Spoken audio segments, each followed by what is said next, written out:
Lehubila Islamic Media Foundation, and Bonsai Masters of the Philippines. Our work is also supported by further donors around the world who have given for the sake of Allah alone. May Allah bless them all. Thank you for joining us again here on the second week of our new time slot here on Thursdays from 7 to 8 p.m. Now, I'd like for you to hang around after our program for Women in Islam, which is a Tagalog program, from 8 until 9 p.m. Now, I also have a very special announcement to make. Many people have been asking for a Tagalog version of the message, and we have a great voice and experienced broadcaster to help us bring that dream to life. Starting next week, on Wednesday night from 7 p.m. to 8 p.m., Brother Ralam Muhammad will bring you some of the previous programs that we've done translated into Tagalog. Later on in the program, he'll be joining us, and we'll talk with Brother Ralam and get to know him a little bit better. The first part of the program, however, we're going to be going through the theme of the day and talk about love in Islam.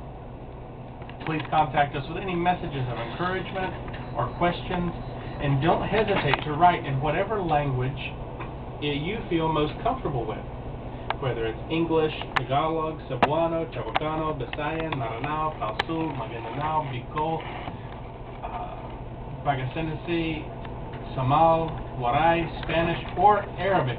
Any way you want to get the question to us, just do so. We'll have it translated. I'll research the answer, and it will be brought to you on air in English and Tagalog. Now, any other dialects will be answered over the air in English or Tagalog, and then we will try to send email back in the dialect used so that you can totally understand the answer that you're after. So, without further delay, let's give you our contact information. First and foremost, you can text us, whether you want to text us through the show or if you want to text us through the week to ask questions, to give encouragement, anything like that.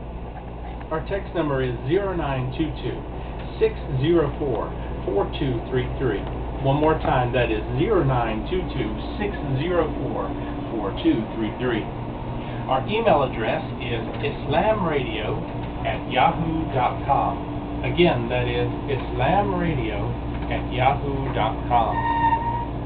Now, our YouTube account is www.youtube.com/islamradioph. Again, that is www.youtube.com/islamradioph. And the podcast, where you can download the MP3 audio files, and some of you I know are already listening on that. Thank you very much for your emails of encouragement. That is islamradio.mypodcast.com. And of course, all of our information is shared with both the message and Women in Islam. And you will be able to look forward to seeing the Tagalog version of the message on our podcast site. Unfortunately, I don't know that we're going to be able to do the videos for YouTube. I want to give my apologies to anybody who has asked questions recently. Due to all the program changes that have been going on lately, we're going to be packing a lot of information into this show, especially with interviewing Brother Ralam Muhammad later, and we're not going to be able to get to him this week, but I promise, I'm going to address them next week.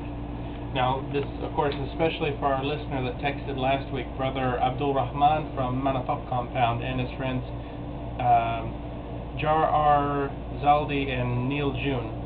So thank you all for listening. Okay, so it's obvious the reason we're talking about love in Islam today is because everyone else in the world is celebrating or recognizing Valentine's Day in some way or another. Now, I really don't want to get into the pagan or the Catholic origins of Valentine's Day because, let's be honest, most people today don't know or care. It's simply a day that people use to celebrate their love for one another even more than the rest of the year.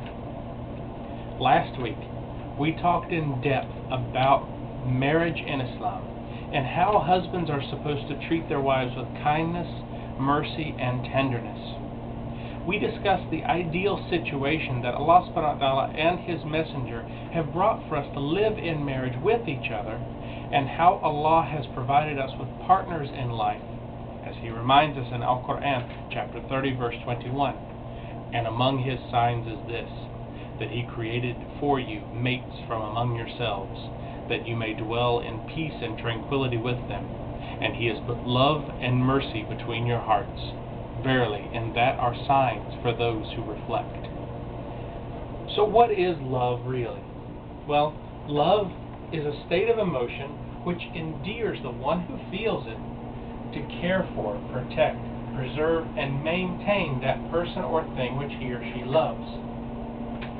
Some people love their car, some love money, some love the opposite sex in general, but most people find that there is eventually only one person that they wish to dedicate love toward, and all these previous things will diminish in some degree or another because of this. If you're really lucky, you'll have that love return, and that is the ideal marriage, my friends. But what is marriage without a mutual love for something greater, which can bind the husband and wife together? In Islam, we look at the love toward Allah as that binding factor.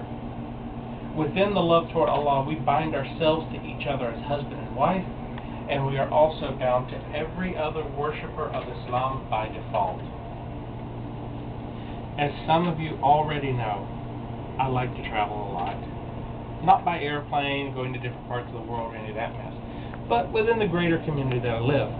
Now, when I was in the USA, I loved to drive all over the place. That was my favorite thing to do, especially on weekends. If I didn't have to work or something, I would be driving for hours. I would drive distances in the U.S. that are more than the length of the entire Philippine Islands, from the northern tip of Luzon to the southern tip of Mindanao, and I would try to visit all sorts of people along the way. Now that I'm living in the Philippines, I love to go around Metro Manila, and later, inshallah, if given the opportunity, and especially the invitation, I would like to travel around the Philippines. The beautiful thing about traveling like this is meeting different people with different experiences from my own and learning from them all sorts of new things. One of the things that I learned over and over again is that there is a universal brotherhood of Muslims that can somehow penetrate the identities of race, nationality, and tribe. No matter where I go, if people are believers, are dedicated to Islam, then I am warmly received, and I return that warmth. So love extends beyond the expressions of this world. In fact, Allah subhanahu wa ta'ala has shown deep affection for His creation of man throughout time. Love, in one form or another, is revealed in Allah's words in the Qur'an once every 15 verses. The universal love of Allah is such a great attribute. It is abundant through His nature as being the most merciful and oft-forgiving Lord.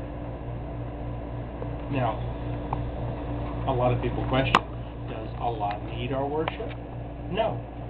Allah desires our worship and piety because it pleases Him to see us love Him as He loves us.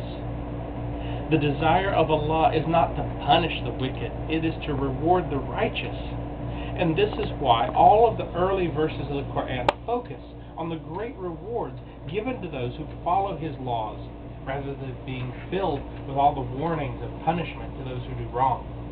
Allah is not a vengeful, wrathful, or merciless God, like is so often taught in churches these days. Well, at least when I was growing up, that's what the preachers all told us about. No. In fact, Allah has provided His creation with every avenue of mercy and forgiveness. Allah provides us with hundreds upon hundreds of opportunities each day to gain His forgiveness and mercy. What is the most common way, you might ask? It is in loving each other. In loving one another for the sake of that person, then we gain the attention of Allah. Prophet Muhammad, peace be upon him, said, when Allah loves a slave, He calls out to Jibril and says, I love him, so you love him. Then Jibril loves him.